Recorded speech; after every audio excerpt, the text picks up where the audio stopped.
Hello and welcome to the final whistle. I'm Steve Forbes. I'm Kenzie Benali. And Southampton got a 3-0 win over Sheffield United to move up to third in the Premier League table.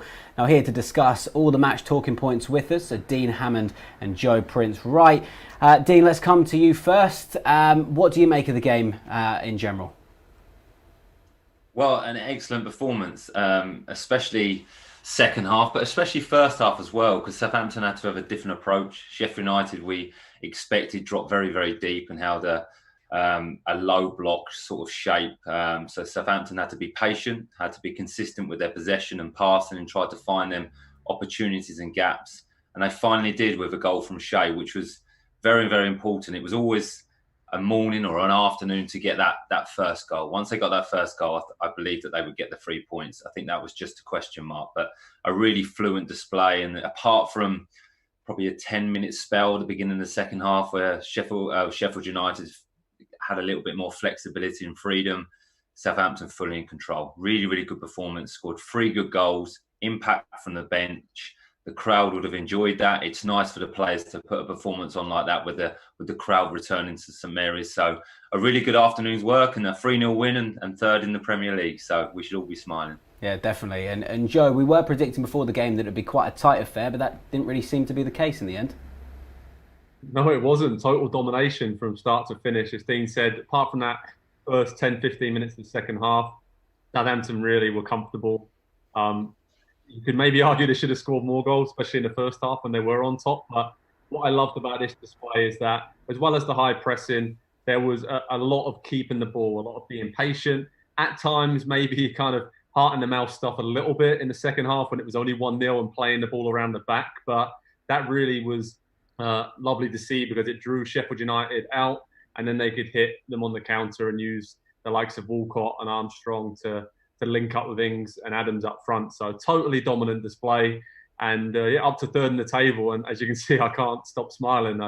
Most Saints fans, I think, would be this way right now. And lovely scenes at the end of the game to see the players celebrate with the fans after 9 long months away from St Mary's. So it doesn't get much better than this. No, it really doesn't. What a great way to end the weekend. Now, Dean, we said we thought it was going to be quite a tight game. As we've said, it was total domination from the Saints. But how vital do you think it was getting that goal just before half-time? It really was, Kenzie, because even though Southampton were very dominant and fully in control of the game, Sheffield United were never really a threat. But the longer it went on, the more confidence Sheffield United would have got. They would have easily taken a 0-0 draw and a point. So getting that first goal was so important. And it kind of just, after that moment, you could see the kind of relief from the Southampton players thinking, okay, we're going to win this game now. The real belief and trust in getting the 3 points really came to the forefront. But it's always important in the game, especially when a team come to St Mary's and they're looking to get a point and put on a really good disciplined defensive display, which Sheffield United had to that point.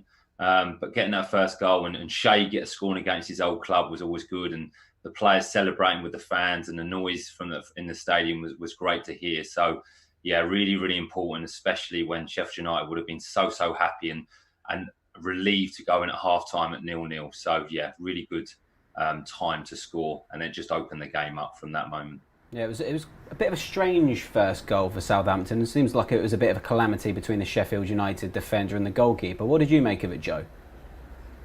Again, it's just, we talked about it before the game, but being dangerous from set-piece situations, a lot of dangerous players up there in and around the box. And I think it was brilliant from Shea Adams to kind of keep his eye on the ball, stay focused and sneak it in at the near post. But it kind of summed up how confident Southampton are from set-piece situations, and then how brittle the confidence is of Sheffield United. Because again, they defended relatively well in the first half, but there was that one lapse of concentration, that one moment where they switched off and Saints punished them. And it was a relief to go in 1-0 up at half-time, because like Dean said, if it had been 0-0 at half-time, then all of a sudden it's a slightly different game in the second half. But strange goal, but we'll take it, right? Yeah, well, let's take a look at what the fans are saying at home. As you can imagine, lots of happy people watching along on the final whistle. We've got a comment here saying, amazing match. Well done, Saints. I backed the correct score. What a win. David, good afternoon. He says, I can't pick a standout player today. The most complete performance of the season so far. Alex Brown on YouTube has said, what a fantastic performance. 3-0. Shea Adams, Armstrong and Nathan Redmond off the bench. Brilliant performance from the Saints. That finished my weekend perfectly. So lots of very happy Saints fans indeed, Steve. Yeah, there are. Dean, so at the start of the second half, Sheffield United looked like they had a good spell there, but they didn't really create any chances. Is that why they're bottom of the league? It is really. I think in previous games they've created chances and had opportunities and just not taken them. Today they didn't really have any opportunities. I don't think McCarthy had a save to make. I had that spell, like you said, Steve, at the start of the second half for 10 minutes where they won a few corners. They got into some good areas. They were putting crosses in the box and making Southampton defend. But they never really put any pressure on Southampton. And I think they're just playing with that fear. I think they're playing with that without that freedom that they played last season, where they were fresh to the Premier League and they kind of surprised teams with their open, expansive play, with centre halves getting in the box, both fullbacks getting in the box. They're not playing like this year, and you can see the pressure slowly building on them, and you can see that that's that belief that's kind of draining out of them, that the fact that we're probably not going to score today, and if we concede, we're definitely not going to win the game. And you can sense that from the players a little bit. So it surprised me because they started the second half so brightly, and I thought, okay, this is the Sheffield United of last season. They're just going to go hell for leather. They're either going to win, get back in the game, or they'll lose 5 or 6. And it kind of just after that 10-minute period, it just died out. And you can see the confidence is just not within that group at the moment. Well, I'm going to keep jumping back to socials because there are so many comments coming into us, just fans delighted with that performance. Fusion Season on YouTube has said that will bring a lot of confidence for when we play Arsenal. So happy with the form recently. It's hard not to be, really, isn't it? Jackie Chalk on Facebook has said, fantastic, great performances all round. Come on, you Saints. We have another comment here on Facebook saying, deal done today in 3rd position. Fern, hello to you. Solid midfield in Ralph we trust. And then I love this one here from Alex Wood on Facebook. I think I need oxygen. Absolutely amazing. Yeah, fans are really happy with that. Going back to the game and the goals that were scored, Dean, I'm going to stick with you on this one. The Armstrong goal was quite fortunate. Are they the sort of things that happen to you if you're Sheffield United and bottom of the league? Is it just more apparent because of where they are? And that's not to insinuate that you have experience of being bottom of the league. No, but I've experience of playing for Sheffield United when the pressure's on. And I felt that pressure at that club. And when you are at the bottom of the league, I've been relegated in my career, so I know how it feels. Things do feel like they go against you in big moments of games. You know, it was 1-0 at the time, and Stuart Armstrong scores that goal with a deflection. It's suddenly 2-0, and you're thinking, you know, we won't win the game. We won't get a point now because we're not scoring goals. And you can just see, like I mentioned before, the confidence draining out of the players. Their energy kind of sat from them. They didn't really. I'm not saying there's no fight in the Sheffield United team, but once they go a goal down or 2 down like that, there's no way they're going to get back in the game. And Sheffield United is a big club. Whatever division they're playing in, it's a big club and it's a demanding club. So they're expected to get results, and they'll be feeling that pressure a little bit more. So when you are down the bottom, you do feel that, and decisions feel like they go against you. And I can imagine what that dressing room is like at the moment. The manager will be frustrated, the players will be frustrated, and what you can't let creep in is that you start questioning each other. The manager starts questioning the players, and the players starts questioning and the players start questioning the manager. That's when you've got real problems. So I hope that doesn't creep in, because I still think they've got an opportunity to get out of it. They're going to have to work very, very hard, but they're an honest group, and I think they need to be honest with each other now to try and get out of this position. Joe, from a Southampton perspective then, how important was it that we got that second goal when we did? Very important. I think it just settled things down a little bit, because the longer it went to 1-0, you could just tell that Sheffield United, had a couple of chances from set-piece situations. All it takes is one mistake at that point, and then they're level. So, yeah, it settled things down, and it was nice to see the crowd then responding and enjoying the final 20, 30 minutes once that second goal went in. And it was kind of a party atmosphere at St Mary's. So I think it just showed the confidence that's in the team. and sort of the professional nature of the performance. That, the second goal goes in, job done, shut up shop, and obviously 2-0, as we know, the old cliche. It's a dangerous scoreline, but it really wasn't today. As soon as that second goal went in, you knew Southampton were going to hold on, and obviously they extended the lead further. So, yeah, it was total domination, and again, 3-0 was a very, a very good reflection in terms of the scoreline on how much Southampton dominated this game. Yeah, Joe, well, if the second goal settled things down, the third goal certainly added gloss to that scoreline. You might have touched on it just a bit there, but was it truly reflective of Southampton's dominance in the game today?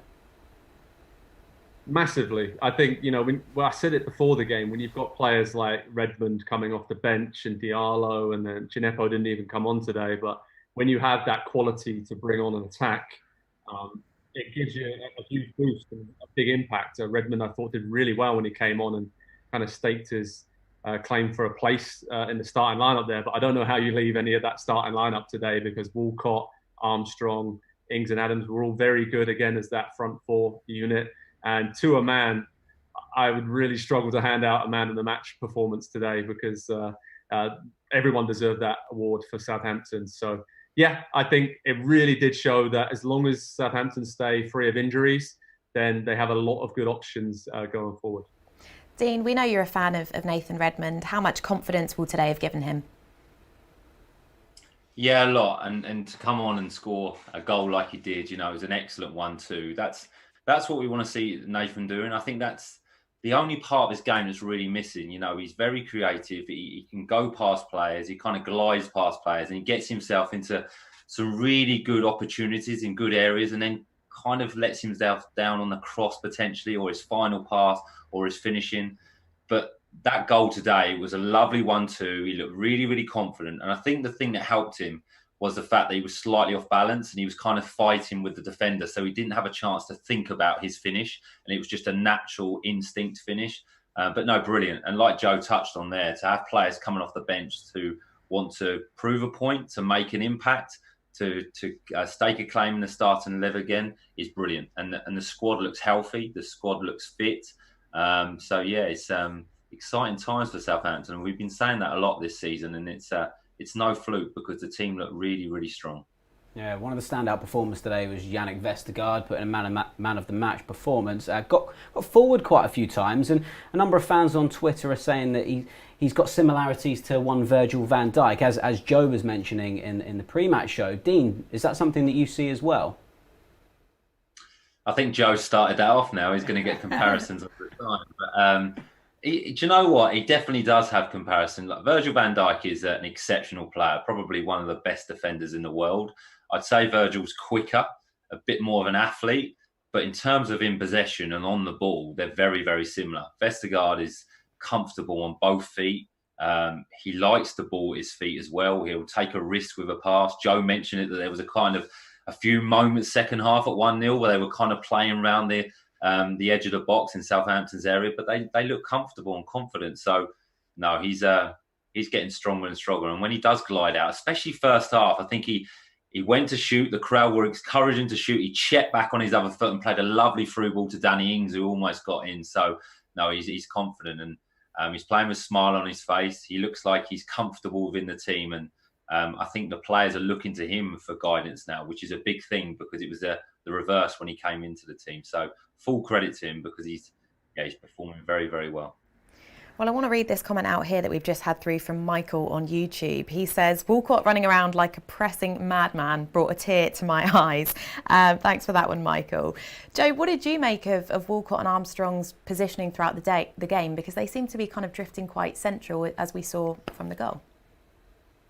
Yeah, absolutely. And I think that's where they've both caused a lot of damage. As I mentioned before the game, spoke to Stuart Armstrong earlier this week and asked him about moving from sort of playing more centrally to out wide. And he said he loves to get on the ball in that number 10 central role. But then it's a lot to ask of him and Walcott to also do the defensive side of the game out wide as well. So he kind of splits responsibilities there between tracking back out wide and also getting on the ball in those creative areas. And Armstrong and Walcott were really good. Armstrong a bit lucky with the goal, but I think he deserved that. And Walcott, it was great to hear the Saints fans chanting his name once again after all those years. And that seemed to energise him and kind of just make him run even faster and close down. So, yeah, both of those players I really, I think, are underrated in the role they have in this team. And that system is probably the most demanding position under Ralph Hasenhüttl, to start off centrally, but also then shuttle out wide to do your work out there. And it's a big ask for those two players, but they both did it well. And I know we focus a lot on Danny Ings and Shea Adams, but a special shout out to Armstrong and Walcott today, because they were really, really good in that number 10 role. Yeah, well, we certainly focused on Danny Ings in the pre-game show. We were all happy to see him start the game. He did manage to get 90 minutes under his belt. Created a few chances, but no goal today. Dean, do you reckon he'll be happy with his performance this afternoon?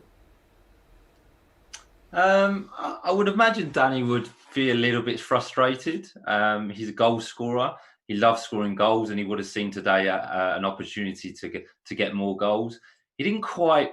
I think Danny had a really, really good effect on the game for other players, but he didn't quite have his normal touch. He couldn't quite get his body in the right position to finish. And it surprised me when he went through late on in the second half and he tried to square it to Theo Walcott. That's not the Danny we know. You know, he would take that on. He would go for the curl in the far corner. So, look, he's been out for a while. He's getting his sharpness back. He probably, Joe touched on it before the show, he wasn't rusty against Brighton. He came on. He had that enthusiasm. He seemed a little bit rusty today, even though he had a really, really good game. It just wasn't to the standard of the Danny Ings we know. But that's a positive because, you know, Danny's not played to his best today, and Southampton have won 3-0. Theo Walcott was exceptional today.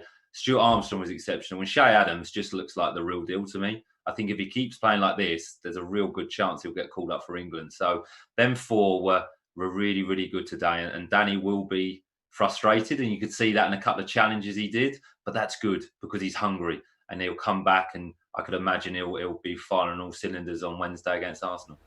Well, today's victory over Sheffield United has seen us move into third position in the Premier League table. Joe, a question for you there. You're smiling away. It's obviously great to hear that. So often throughout the start of this season, we've been saying, you know, we've been in and around this top four. When do you start looking at this table with an element of seriousness? Because we're nearly at Christmas and, you know, 11 games in, it's a great position to be in. It really is. I try not to get too ahead of myself. You know, I think every Saints fan can dream of maybe a top 6 finish, and that's not out of the question at all after this incredible start. But I think, you know, just get into the magic 40-point marker as soon as possible, and then top 10 should be the priority now after this good start, to make the most of this and not let the season slip away. And I said it before, we're in a really good position because there's a lot of other teams, you know, in and around the top 7 or 8 who have, you know, the Champions League and Europa League to worry about in the second half of the season and rotate the squad around. And Southampton don't have that. They don't have that problem of having to change the team each week and having the extra games building up. So, yeah, I mean, when I think back to last season, I think after 12 games, we were 19th in the Premier League table, and now we're 3rd this season. So that's one heck of a turnaround. And, yeah, keep dreaming, Saints fans, because at the moment, as long as we stay solid at the back, I feel like Southampton are going to score 2 or 3 goals every single time they walk on the pitch, which I don't think over my many years as a Saints fan, I can remember too many occasions like that. Right, looking ahead to the Arsenal game on Wednesday night, I suppose to both of you, Joe, I'll come to you first. What are you going to make of that? What do you think Saints have to do? Do they have to change in any way to be able to get a result there? Not really. Just do the same as we did today, and maybe would have to sit back and soak up a little bit more pressure because Arsenal are at home. They're obviously under pressure with the results they've been getting recently. So you would think that they will kind of be on the front foot, which will work out quite well for Saints. But that said, you know, Arsenal do like to sit back themselves. They had some big wins against Man City and Liverpool the second half of last season, where they did sit back and hit teams on the counter. So have to be wary of that, because I think that was the one time Sheffield United did get a few chances out wide today. So I think that Southampton can go to Arsenal and at the very least get a point. And I'm going to say it, I think Southampton almost go into this game as favourites. No, I definitely think they go into this game as favourites on current form. And that shows just how far they've come this season. Yeah, well, Arsenal was certainly languishing down the bottom half of the table. Dean, is this a chance for Southampton to pile more misery onto the Gunners? I think it certainly is. I think the pressure is on Arsenal, especially Arsenal playing at home to beat Southampton. And I think if I was a Southampton player or the Southampton manager, I'd want to go toe to toe with Arsenal. I'd want to go, okay, well, if you score 2, we'll score 3. I think we're better than you. We can score more goals than you. We have better attacking players. And I really believe that Southampton have much better attacking players than Arsenal do in current form. So that's how I would approach the game. And I really think, Joe mentioned it then, that Arsenal will respect Southampton. They may sit deeper and approach this as if they were playing one of the top 4 so-called teams in the division, because Southampton are very, very dangerous, very confident, and playing with a lot of belief. So if I was the player or the manager, I would want the manager to say to me, okay, we're going to take Arsenal on today. I know we're playing at the Emirates. I know we're playing Arsenal. We're a so-called big team with a big name. But I think we're better than them in this current moment. So an exciting game, and one that, Southampton have got nothing to lose. Go there, maybe get a point, but I think they could definitely get 3 points. Well, Dean, Joe, thank you so much for your input as always, and of course to everyone watching along at home on Saints Live and the final whistle. As we've just mentioned, attention shifts to the job at hand on Wednesday when the Saints travel to Arsenal to take on Mikel Arteta's men. Join us then from 4:45.